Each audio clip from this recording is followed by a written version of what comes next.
What is up, everybody? Welcome to today's episode of Grant Teach Me Something, because I got to sing it for myself, since our trusty boy Ryan Harper isn't here this morning. He's at a conference. This morning, what we have is we've got a great treat for you. We've got Tang Wynn in the studio, who's one of the more recent, but just beasts in the sub-2 and owner financing world over here in DFW. So I'm really looking forward to the opportunity that we have to sit down and chat with him and see kind of where his successes have come from, what his future looks like, and what's gonna happen as this market does kind of taper off, as we do kind of go into that crash scenario that everybody's so worried about. So thank you for being here. Tune in, and when we come back from break, we're gonna jump right in and get in some awesome information that you guys have been wanting to know.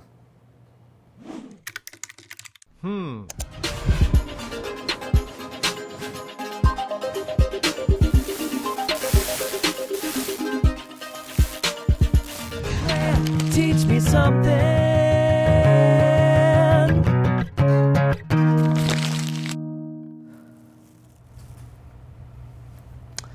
What's up, folks? All right, so we are sitting here with the great Tang Wynn. What's up, man? What's happening? Thank you for having me. Thank you for joining us. It's really cool of you to come out here and chat for a little bit.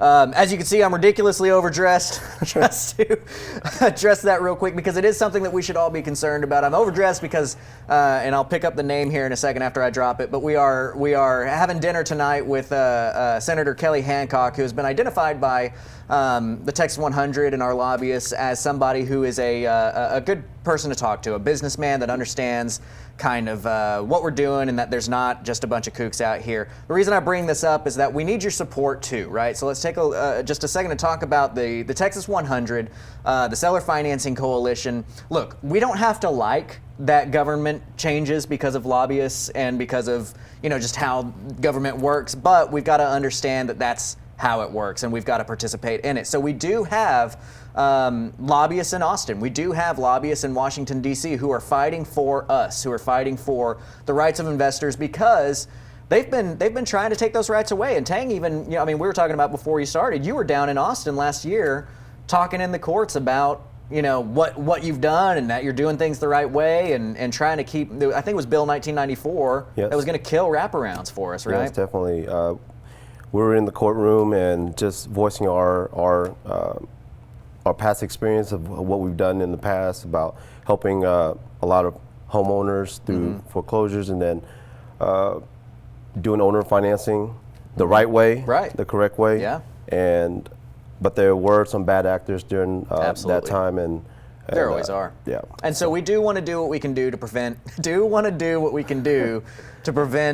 bad actors that are out there. But we also need to work together as a community to make sure that we can still do this. So if you want more information on the Texas 100 or the Seller Finance Coalition, please PM me. Drop a comment in here that says, you want information, and I'll reach out to you and give you ways that you can participate in making sure that all of us are able to do things the right way and make money for our families ethically and actively. That said, let's jump right into the topic of conversation, which is the wonderful Mr. Tang Wynn.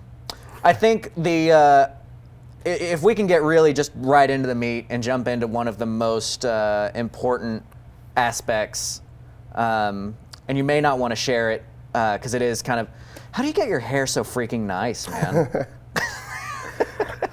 Lots of training. I've been training it for 37 years. Oh, okay. All right. And I get it from my dad. Yes, Sonia said, I dressed up for you. It's all good. She gets it. Yeah, that's true. Anyway, so tell me a little bit about how you got started. Tell me about what made you decide, because when you got in, you started with owner financing, right? Wasn't that kind of your initial hit, or did you get in through another type of investment vehicle? I was exploring all exit strategies, and of course, wholesaling was the quickest one to get quick cash. But after learning about doing sub-2s and owner financing and just seeing the cash flow and seeing what it can make, I was like, I want to take down that type of exit strategy. I want to learn. I want to learn this one of the hardest, the most intricate exit strategy out there, and so I want to learn that. Now everything else is pretty much cakewalk. And so, one of the reasons why I wanted to have this conversation is that if you're a watcher of Grant Teach Me Something, and you've kind of seen my track on how I got started and what I've done to get in, and I have a tendency to talk in this like all authoritative, like this is the way to do it.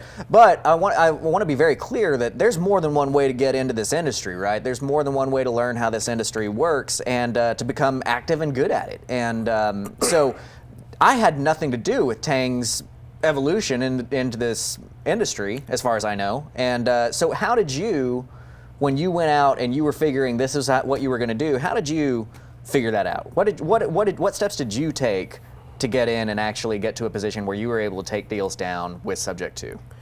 Well, honestly, I started with little money. So I had to find a way to do these deals with little to no money.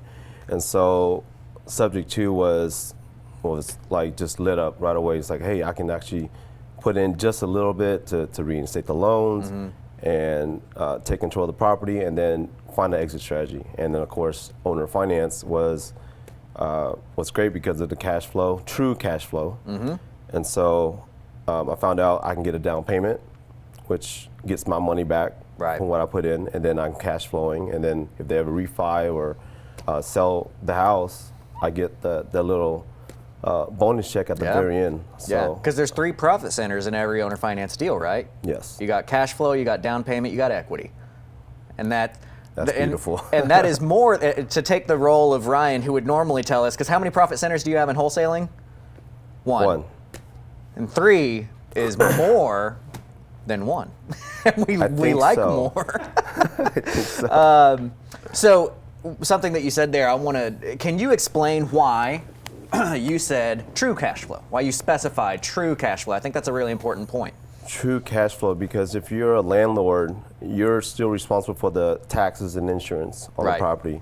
When you're owner financing, the homeowner, the new owner, is responsible for the taxes and insurance. So whatever the difference is, if he's paying PITI at $700, if he's paying $1,000 and my underlying lien's at $700, that $300 is all cash flow. And what if, because when you make your PITI payment to your buyer, that's based off of rent rates, right? Correct.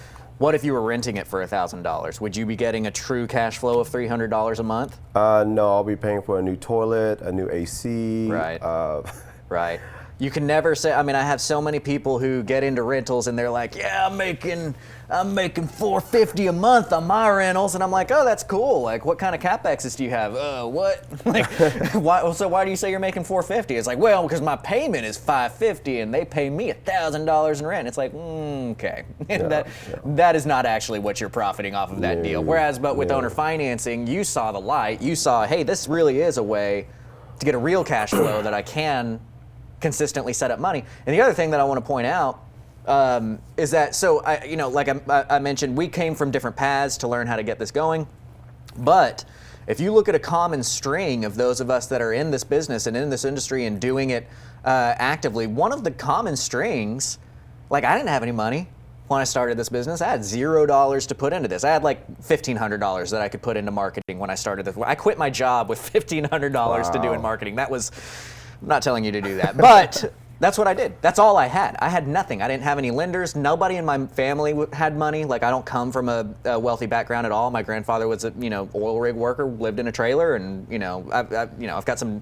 Well, I don't even really say I have distant relatives that have money. So I dove in saying, how do I make money with no money? And it sounds like that was similar for you, right? Same. How do I make money with no money? Yep. So if you can do that with no money, and once you do have it, you can do a lot of damage. I mean, you can buy a lot. So that's what we're approaching. That's awesome. So guys, if you have any questions for Tang, please drop them in the comments here. This is a really good opportunity to get to know somebody else who's out there doing this business in a larger scale. So please drop them in the comments. We are paying attention to those. We'd love to get them answered for you. So Tang, you got started about 2016, right? Into 2015, into 2016. Yes. So, yeah. How long did it take you to catch traction in this business? How long would you say it was? How many months would you say it was and before you were consistently buying multiple deals a month? Probably 3 months of hardcore marketing. Okay. So summer of 2015, I went out, instead of door knocking, instead of doing anything, I went out and put decals on cars for a solid 2 months. I would get appointments, 6-7 appointments a day just to put decals on cars. And I'm like, do I go on door knocking or do I just keep doing this? I know there's a marketing piece that nobody was really doing over here, so I just kept doing it. So I got up close to 100 cars, and then the calls started coming in, and the leads started coming in. I was like, okay, I see something here. Also got bandit signs. I know it's not, it is what it is. Right. Did that, went hard like the end of, during Thanksgiving 2015 and Christmas, just consistently put out 200-300 a week, every week. And is this you putting the signs out? me putting out the signs when I first started. Did you have a team when you started? Did you have anybody that you went into this with?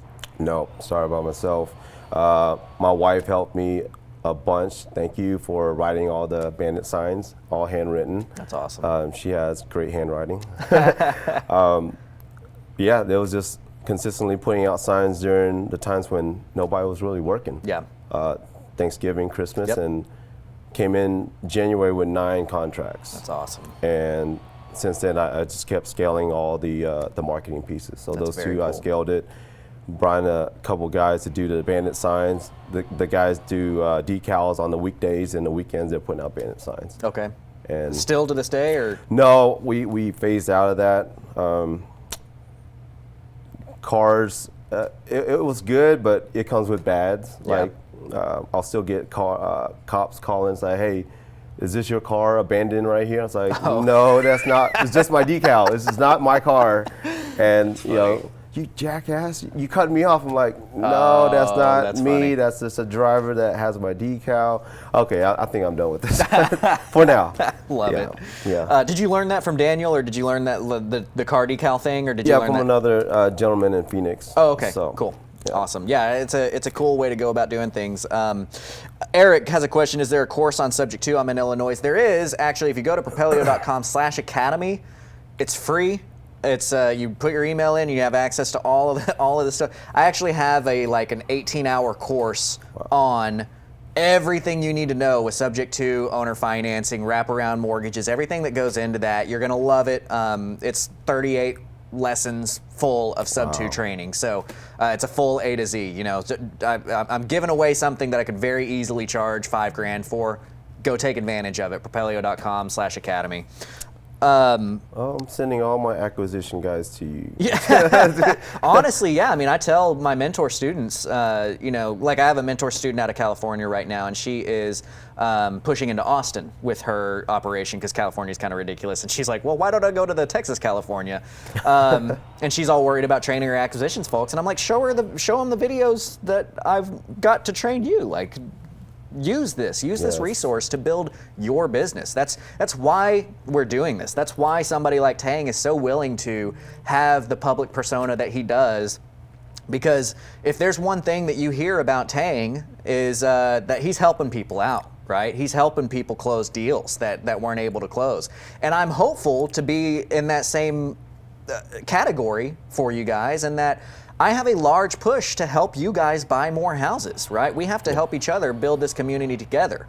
So don't be afraid of sharing that information out and getting other people going, right? Yeah. Actually, I think that would be a good transition into, so we were talking about marketing, like how you got started, how we're sourcing deals here as a Subject 2, as an owner financer. The beginning of your story starts with bandit signs and cars. But nowadays, from what it seems like, from what we've talked about, and I know that this rings true for me, is like, for me, a majority of my leads are referrals from other people who can't close their deal. Is that, would you say that's true with you? Yes, I'm blessed to get an inbox full now of other investors who don't quite understand Subject 2, and it doesn't even fit their box. So they're like, hey, I got some leads. I don't know what to do with them. Here, just see if you can take them down, and just give me whatever for it. And I'll look at these leads. I'm like, these are awesome leads, and I'll definitely pay you for these leads. So that's how I started sourcing more deals through referrals. And then some guys just really want to learn how to do it. I'm like, yeah, jump on board. Let's walk through this Subject 2 process, and and get more deals. Absolutely. That way, so. This is the way. So either me or Tang, right? Like anybody that you know that's doing this business. If you are a wholesaler, there's somebody you can talk to. But like the questions that we've got here of people asking about getting into the sub-2 side, getting into the owner financing side. This is a big reason why it's so wonderful, is because we are helping other people close their deals. But guess what? We're getting deals out of it, right? Mm-hmm. So the cool thing for somebody, say you're a wholesaler, right? If you're a wholesaler, what does your buy box look like as a wholesaler? How do you have to acquire that property? At a deep discount. At a deep discount, right? Yep. 70, 75%, something like that. What happens if your seller owes 85% of the value of the house and you're a wholesaler? You're walking out that door. You can't help that. Can't help them. That seller. So this is a phrase that I will tell you guys as a, hey, if you want to send a lead to me or Tang, cool. Anybody else that you know to do this, but also if you're learning how to do this, this is how you can approach other wholesalers as a social marketing strategy. And this is the phrase that I like to use with people, is I tell them, what are you doing with that deal? What are you doing if they owe 85 cents, whatever. The answer will say something along the lines of throwing it away, right? And so then what you can say is, well, look, I specialize in those low equity deals. I specialize in making those deals make money. And I always make sure that if somebody's involved in a deal, they're going to get paid, right? Because how many times, I have this happen multiple times a week. People throw you a lead and they're like, I don't even want anything from it. I'd just like to see it go through. Yes. And I have a policy in our company that if you are involved in a deal anyway, anyhow, and me making money, you're going to make money off of it, right? Yeah. And so we make sure that they get paid. And here's the kicker phrase that I'm all of this verboseness getting to, is you can tell them, this way you can pay for your marketing campaign out of your trash can. Yes. Right? We are trash man. We are trash men. We like to pick up trash. Hashtag trash men. That's hilarious. We've got a question on YouTube. Can you deep dive into a recent subject to deal? That'd be great. Yeah. Tell me about one of your recent sub 2 deals. Wow. How about one that we kept the seller in the house? Okay. Okay. Yeah, this one's pretty interesting. So actually, we had another wholesaler bring this to us. He didn't know what to do with the deal, so he was like, hey, can you help this lady out? It's like, sure, and take a look at it. So pretty much she was behind $21,000 on her mortgage. She wanted to stay in the house. So we're like, how do we do this? Like, how do you want to stay in the house?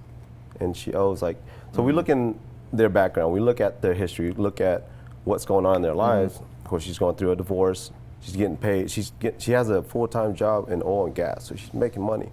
It's just she got behind paying some court fees and other things and paying some equity out to the ex-husband. So she got behind. So what we were able to do was get a loan.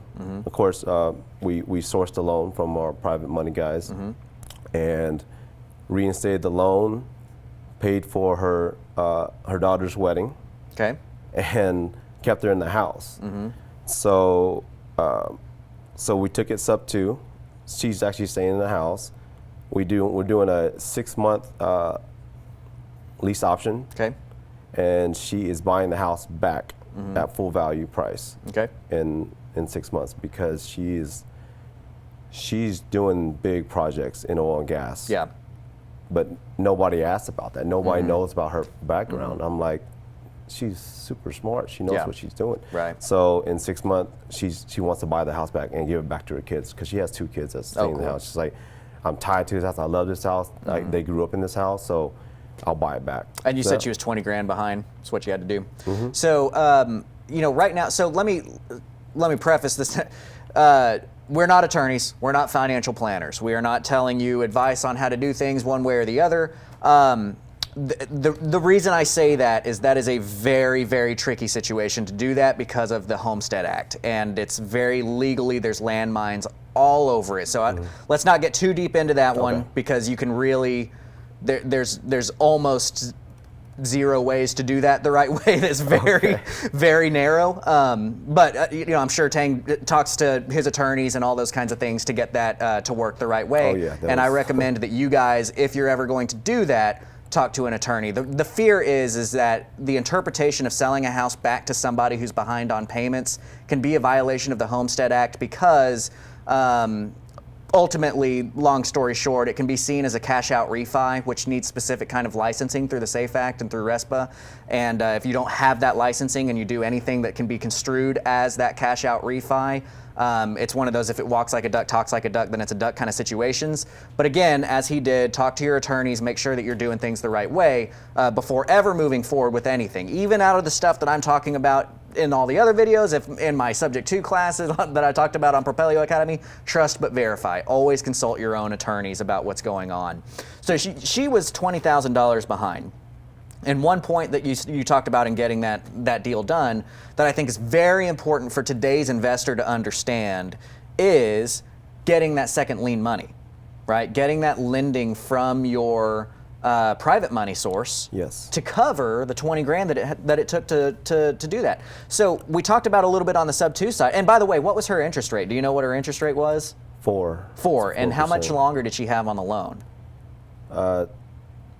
20 years left. 20, okay, good. A little bit under the average, so that's awesome. The average is going to be 22 to 28 years, I would say. Is that about what you run into? Yep. 22 to 28 years left on the loan is typically what we see.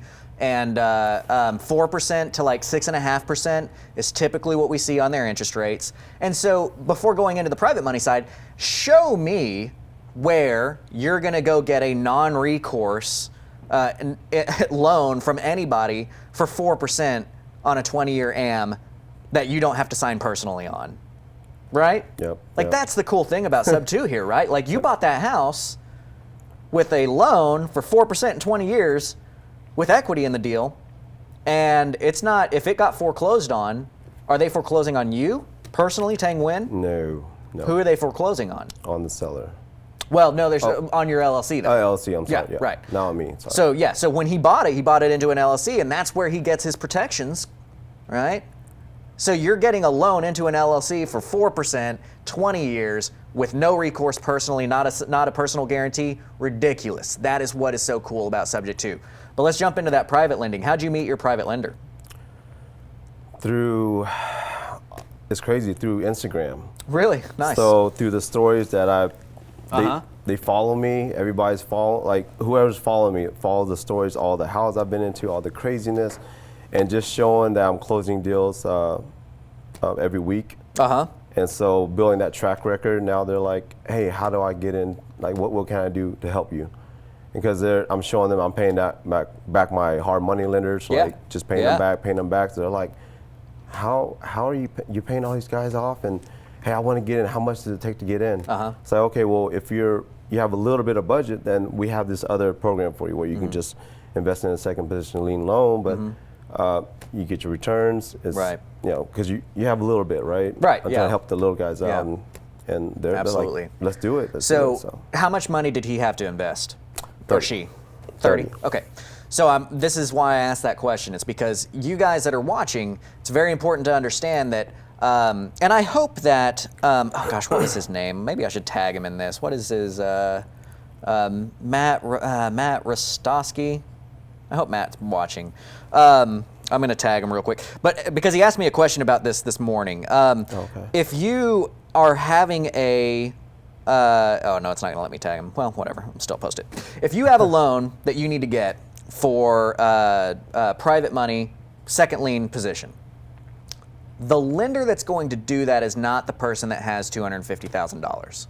The person that's going to do that type of loan is somebody who has under 70 grand. And so what I always tell them is, like, I'll ask them the question when we're talking private money. How much capital do you have to place, right? Notice I said how much capital do you have to place. I didn't say how much money do you have, how much, because what does money buy? Money buys groceries. What does capital do?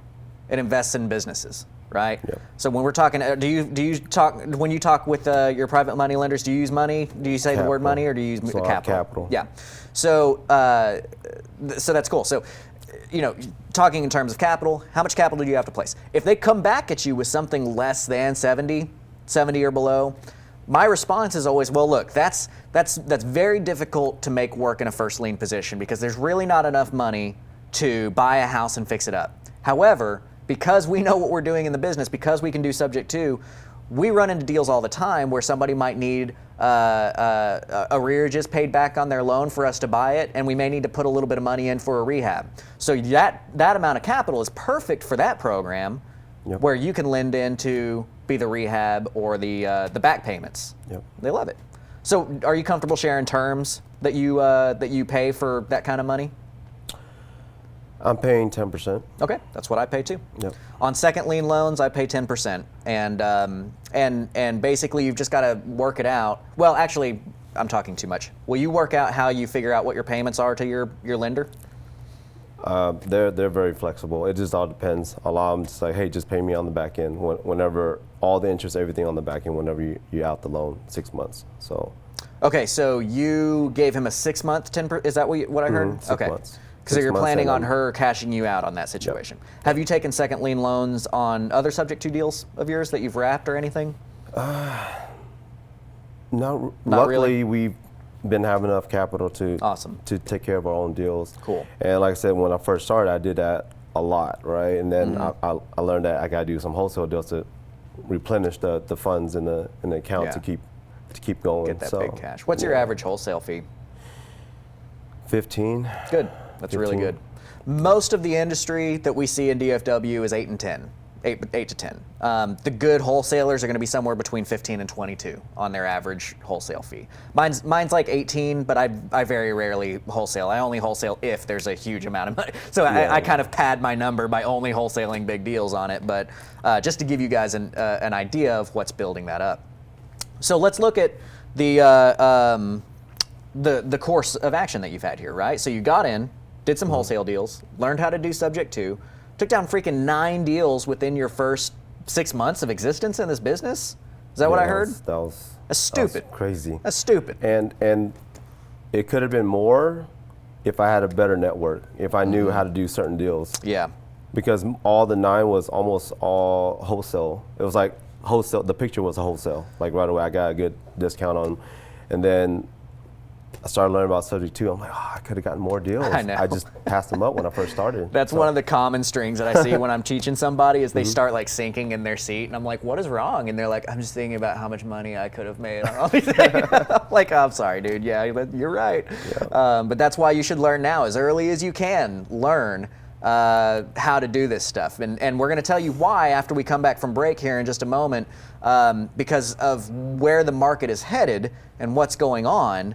We have to understand what strategies work for which situations, right? So you got in a hot market, got a ton of deals right up front, started scaling, working hard, got your private lenders through social media, through getting out there and marketing. People don't fully always appreciate the different channels of marketing that we have. Apply the same marketing principles that you're thinking for getting your real estate to social marketing, whether that is going to events or social media or whatever. He got 20 grand through Instagram, right? So building this strategy, building the ability to do this kind of stuff in a very fast manner, much faster than most people would, in a preparation for what's coming on the other end of this hot market. So let's take a quick break, and when we come back, let's talk about that other end of that hot market, okay? So we'll see you here in just a minute.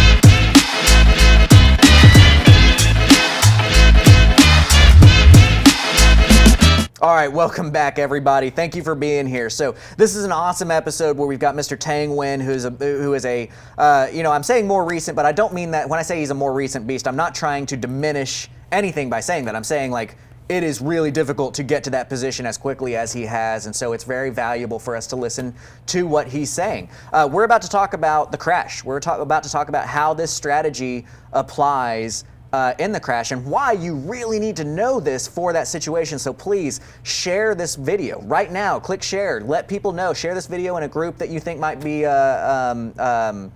somebody that needs to hear this kind of stuff, because like we talked about in the last segment, it's all about the community, guys. We've got to understand that we've got a bit of information in our minds and available to us that not everybody understands is there. And this is not a scarcity thing. We've got plenty to go around. Let's help each other bring this up. So share it, comment, ask any questions that you've got right here. We would love to answer them. So real quick, let's get through a couple of questions that we've already gotten here, which is, are you paying your investor a flat percentage or a part of the deal? I think Tang answered that. Flat. Right, flat percentage that's coming out of it. Now, is that an annualized 10% or is that okay? Annualized. So, can you explain what I'm asking? Can you explain to them what annualized would be? Because you said you're going to pay them off in 6 months, right? So the option would either be a flat 10% or an annualized 10%. Yes, it's interest only on this. So we're paying them 10% based out of 12 months, right? So it's not much at all, knowing that hard money Let's use a really easy example. Let's say that you got a $120,000 loan from him. Okay, and it's 10% that you're paying him, and you said it's interest only. So what would that make your payments? 1,000. Make you 1,000. How did you get there? Divided by 12. Right. Months. So, $120,000 total loan. If you're paying him 10% annualized, that means in the full year he's going to make 10% of that loan balance back, which would be $12,000 for the year. Divide that number by 12. That's what the payment is per month. And this particular guy is going to get paid off in 6 months. So he's only going to get a realized 5% interest because he's getting, like if you were going to say a flat interest, it's 5% on his investment. Yep. But that's a 5% in 6 months. That's huge. Yeah, and it's just sitting in his account, not doing anything. Yeah. So. Yeah, so this makes it work for him. So that's a good question. Another question, Jaime pops out. He's from down in the valley. He says, does Dodd-Frank allow you to graduate payments on the wrap to the end buyer, even just $100 per year, enabled in order to amortize the underlying lien faster? Do you know the answer to this? That's crazy. That's crazy. Okay, so the answer is yes. I talk about like with Dodd-Frank, you're not allowed. We want a qualified mortgage. We want a QM because a QM is what gives us the court protections that we're looking for in this. If you have a QM and somebody sues you, essentially, for the short story, is the judge is going to roll a gavel just in your favor because you've got the QM. There's a much longer story behind that. But if you do, to get a QM, there's some very simple things that you need to do. Maximum of a 30-year loan, no balloons, no interest-only payments, that kind of stuff, right? I'm trying to think if there's anything else that's a quick hit that you would need to know, but those are really the major things that you would be dealing with. So the question is, can you do a graduated payment on your wrap buyer, essentially saying, hey, right now your payment's $1,000, but in a year your payment's going to be $1,100, in 2 years your payment's going to be $1,200. The answer is yes, you can do that.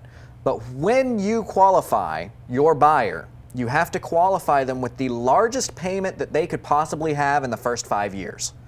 Okay, so in other words, if we did that, their payment could go up by $400. They would have a $1,400 payment by year 5.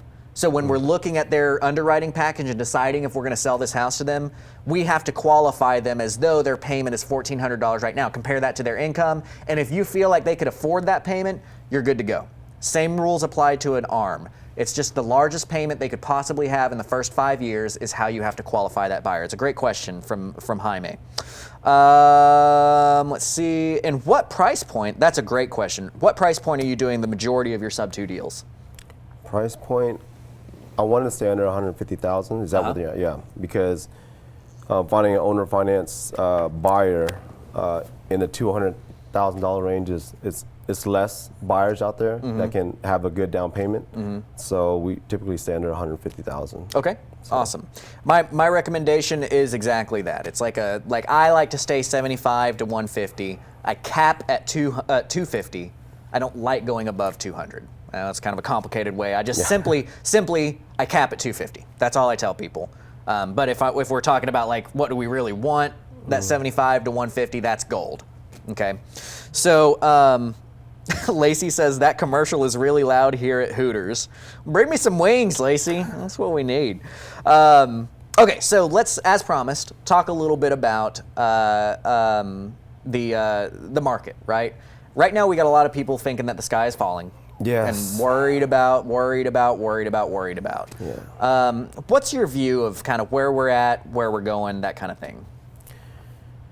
It's just a correction. It's not like, I don't feel it's a crash. It's just more of a correction because we were just moving way too fast. Last year was just the appreciation, just the demand was just the appreciation was crazy, like on certain houses. Like if you're just a new flipper, right, and you get a house in March and you can technically screw up for 6 months and sell and still make a profit, something's wrong with the market. Like that's insane. So I'm just afraid that's not going to work next year. Right. You got to get better contractors, or you got to get better at your doing flipping. Yeah. Because it's not going to work. It's not working right now already. I've seen. Are you doing flips right now? I hate doing flips, but some I had to do a few flips because the deal told me to do so. It just. I love how you said that. I say that all the time. The deal tells you how to make money. Yeah. Our job is to know different strategies. That's why we're sitting here. We're learning different ways to do things, right? I always talk about our bat belt. We need different tools in our bat belt to do different situations. Get creative with those different tools. And by the way, with creativity, Tang gave us a great example of a creative solution in the last segment on how to help a seller out of a bad situation. We talked during the break just to make sure, and he'd gone through his attorneys and he told me what he did. Which is totally above board, just for the record, and within the legal means. But I don't want to say anything about it because I want you to still contact your attorneys. If you're going to get something creative, I want you to go through those means. But you let the deal tell you. That was a crazy deal where she wasn't going to sell it unless she had a way to continue living in it, and he found a creative solution to help her live in it, right? Sometimes the deal is going to look at it, you're going to look at it and you're going to be like, look, for instance, like I'll do a flip. Well, let me ask you, what would make you choose to do a flip over a wrap? Price point. Okay. It was over 200,000, so okay. I was like, I'm not going to wrap this. Yeah. I think that's a great reason, is price point. What might be another reason that you would have to do maybe like a flip or a wholesale instead of a subject to and a wrap? Well, it was some are subject to flips because the seller doesn't want to stay in the loan long. Yeah. And so I'm like, okay, if you don't want to stay, but this is the only exit strategy is a sub 2 and get out of it, so I got to flip it. Yeah. And it made sense to flip the house. Fantastic. Fantastic. And again, you can just see how casually he throws out these super creative solutions that he's been able to come up with to do things. I similarly, I do a lot of sub 2 flips like in South Dallas where people don't have the 10% down payment that I want.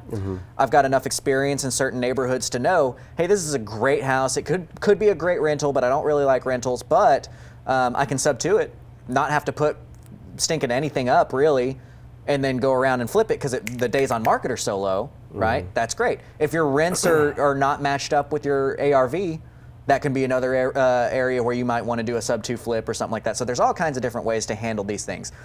By having these strategies in that correction, talk to us a little bit about what you view as when this correction occurs. And I love how you said that it's not going to be a crash, it's going to be a correction, right? We're going to see a little bit of this more so than this sharp fall off.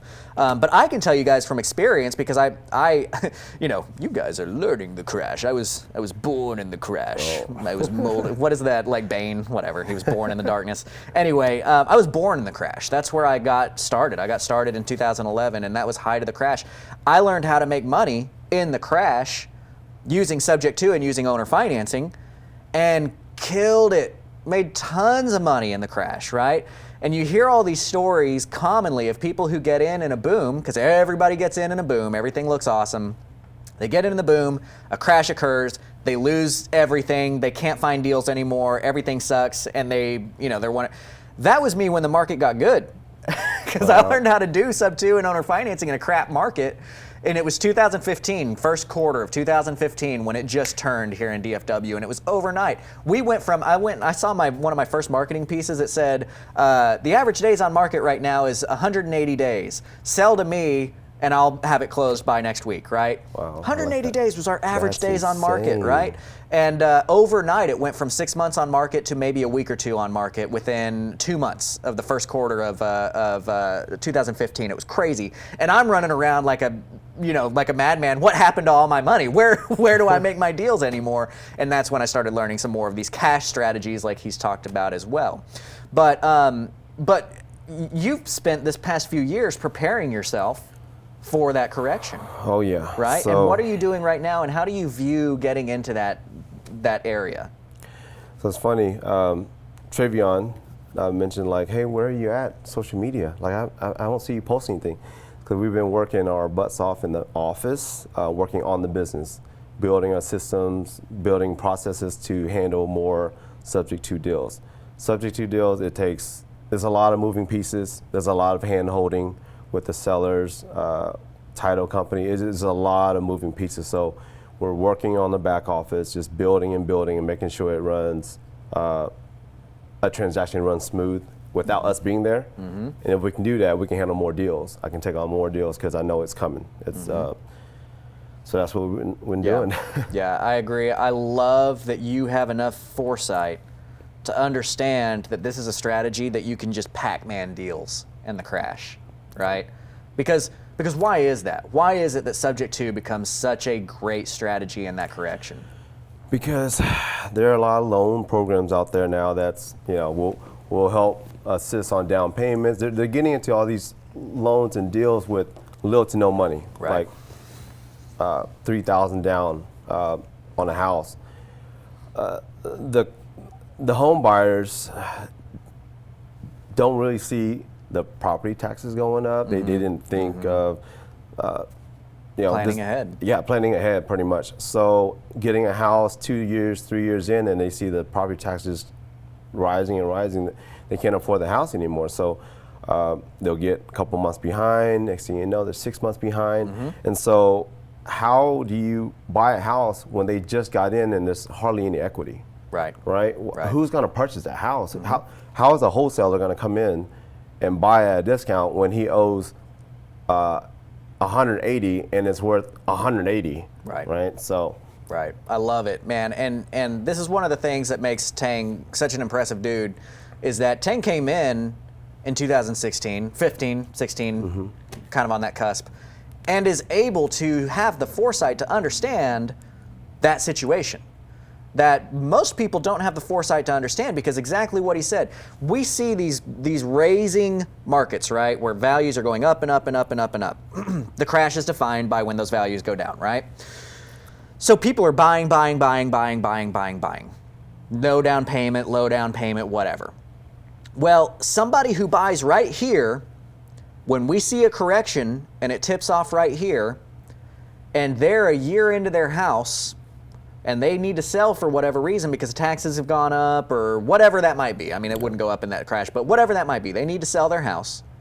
Well, now their equity position is exactly what they bought it at. They don't have the ability to sell that property. So what we see in those down markets is we see a lot more deals where people aren't behind on payments, or they're maybe only behind on payments by $2,000 or $3,000, but they now have the foresight to say, holy crap, I need out, and there's not a light at the end of this tunnel.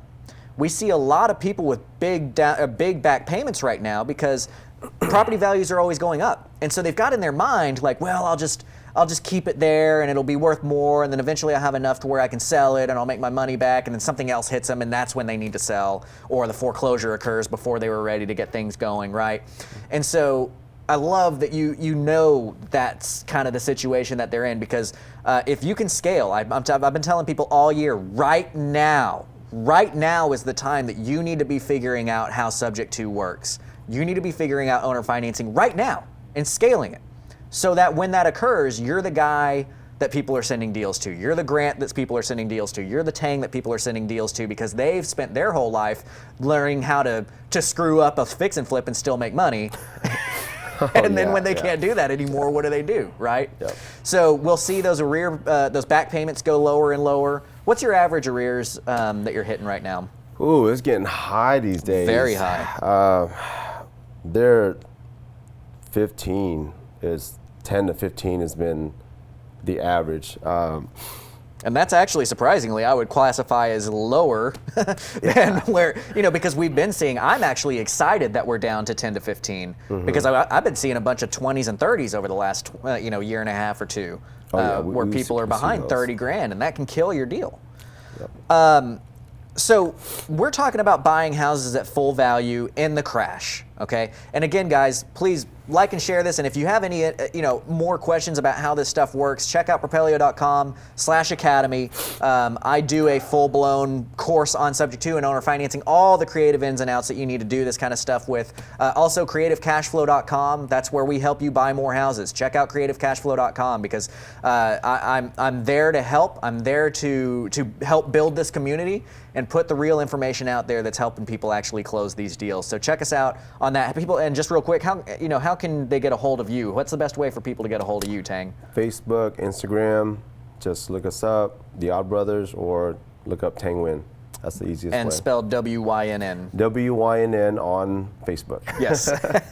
Okay, so getting back into that time, right, where our arrears are lower, we're talking about buying full-priced houses in a crash. How do you evaluate if a deal is worth you putting the money in for the arrears and the rehab and that kind of stuff? Because we're not talking about as simple as buying at 70 cents. We might be buying at 90 cents with some cash into it. Mm-hmm. How do you decide I'm going to move on this deal or I'm not going to move on this deal? Price point, if it's, like I said, if it was under 150,000 and I know I got buyers ready for owner finance, I'm going to go in and get it. Looking at the interest rate too, looking at the interest rate of the underlying lien, if it's like I said, between 4 or under 4 or 5%, mm-hmm. around there, mm-hmm. It's a good wrappable mortgage. So did I hear you right? And I'm sorry, I was trying to read some questions here. Did I hear you right in saying that you don't really care about the arrears as long as you're getting a low enough interest rate and that kind of thing? Oh, I care. Okay. I mean, we do all you want have like a systemized like line of demarcation that says like, hey man, your arrears are too much for me to move forward on? I wanted to stay under 20 all in. Okay. My reinstatement, repairs, everything. If it's 20 all in, then we can do the deal. Okay. That's cool, man. That's really good. So here's the thing: is I've got a ton of experience in this business. I love doing this business. I will help you close deals. Tang just told me and you guys that he'll close deals that I won't. Because for me, my line of demarcation is I want to have at least twice the amount of cash that we have to put up for the deal as equity, or I want to be in at like 82 to 85% of the ARV all in with their loan and my cash put together in that 82-ish% range of the ARV. That's kind of where I want to be. So if you've got a deal that's under 20 grand of cash needs, and maybe that's going to put you in at 90 cents on the dollar, this sounds like something that Tang would love to help you out with. I'll take a look at it. I've had students of mine, and I haven't beat you up about this yet, but I need to beat you up about this. I had one of my students come to me and was like, hey man, I just closed a deal with Tang. I'm like, you're my freaking student. Like what? For real? But it was one of those kinds of situations, Okay. It was like it was above what I would have done, but y'all are making money on it.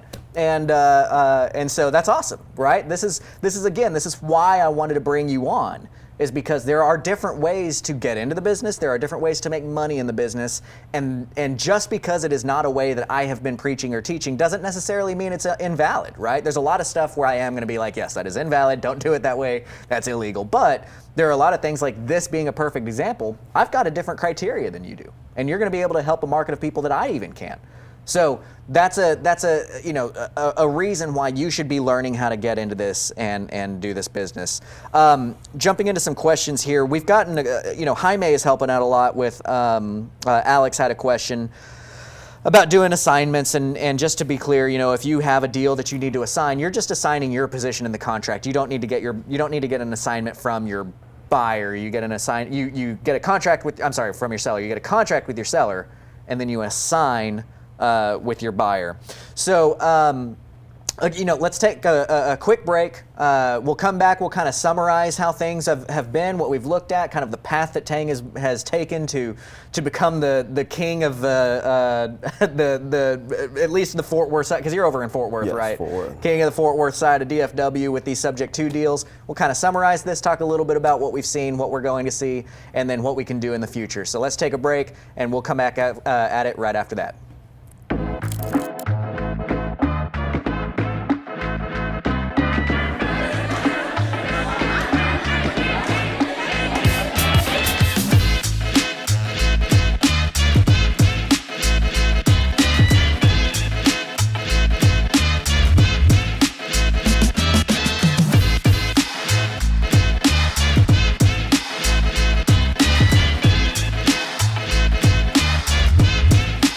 What's up, y'all? All right, so welcome back. We are going to be kind of summarizing here and figuring out what the future looks like for everybody. So if you could give me a minute and a half spiel of the high points of the start of your career to where you're at right now, okay, and then finish that off with what you view as the future, what would that summary look like to you as far as how you've gotten your deals, how you've partnered with people, what kind of volume you're looking to do, and what you've done, that kind of stuff? Oh, wow. So, got to keep marketing, guys. That's how I got started. Just market, scale it, scale every piece that you can. If it's working, every piece works. So you just got to scale it. Mailers work, you just got to scale it. You got to have a big old budget for it. But I still haven't done any mailers. That's the crazy thing. I shut off my mailers about a month ago, just FYI. And so, and then learn how to build a team, systems, and process. That's so huge. We went to lunch this past summer, I think. Grant introduced me to Traction by Gino Wickman. Changed our business, changed our everything. And now we can't get enough. Every day, every week, Eric, my partner, is looking at the book. Hey, we gotta do this. We gotta do this, like this way. I'm like, oh, cool. So he runs the meetings, and it's been awesome. That's so cool. So is Eric your integrator? Yes. And you're the visionary? Yes. Yeah. Yeah, guys, I can't stress enough, and it's super encouraging to me to hear that from you, Tang, because I've been preaching that book for a while now. It's made a huge difference in my business. It's made a huge difference in the business of my mentor students. It's made a huge difference in your business. If you feel stressed by your business, whether you're getting into the business right now, gosh, I would love if you're getting into the business right now and you haven't had time to screw stuff up, read Traction right now. And if you're in the business already and you're stressed about stuff and you're like, why do I suck at this? And I look at Instagram and Tang is taking down all these deals, and I look at, Facebook and Grant's having dinner with a freaking senator, like what am I doing wrong? Go to Traction, read Traction. It's gonna help you fix the problems that you suck at. I can almost guarantee that. So I'm really glad that you took action on that, put that into play in your business, and that's going to be what helps you scale for the future, right? Oh man, yeah, I'm so excited for 2019. Yeah. Super excited. That's very cool. So, and then we talked a little bit about creative strategies, a little bit about some of the cool ways that you can use these different tools to work together. I don't know if you guys picked up on a lot of those things, but hey, man, it's there's subject to, that's an acquisitions model. Yes. Right. Well, you buy sub 2, you can flip, you can rent, you can wrap, you can do anything you want once you buy sub 2, right? It's an acquisitions model. It's a cool way to mix strategies. We've got cash lending available to us for acquisitions. Well, we're mixing strategies by using cash lending in a second lien position on a subject to acquisition, right? Yep. Mixing all these strategies together to make it to where we're capitalizing by getting creative on this, by looking at all of the different models we have available to us. We can mix and match and let the deal tell us how to make money. Yes. And I think that that's one of the big golden nuggets that Tang gave us today, that I love that phrase. I love saying that. The deal told me what was going to make the most money on this situation, right? Yeah, if the deal tells you to call Grant or Tang, call Grant or Tang. Absolutely. If it doesn't make sense, we will help you right? pay for your marketing campaign out of your trash can, right? So we've got a couple of questions in. One is, when approaching a potential private money lender for a first lien, wrappable note, how do you best answer their question, what if I need my cash back sooner than expected? It's all negotiated, prior. So, a good friend, Nancy Labs, she is actually doing the same thing. She's getting a lot of IRA, 10,000, 20, like small IRAs, and funding my business. Good. But everything is all documented, like, hey, I need it for 6 months. Yeah. And put a balloon on it, however. So That's you awesome. got to refinance. But her first deal with us, I got the funding. A week later, the property already sold. So she was like, "Can you hold on to my loan a little longer?" Yeah, I know. On the next one, don't worry. Yeah.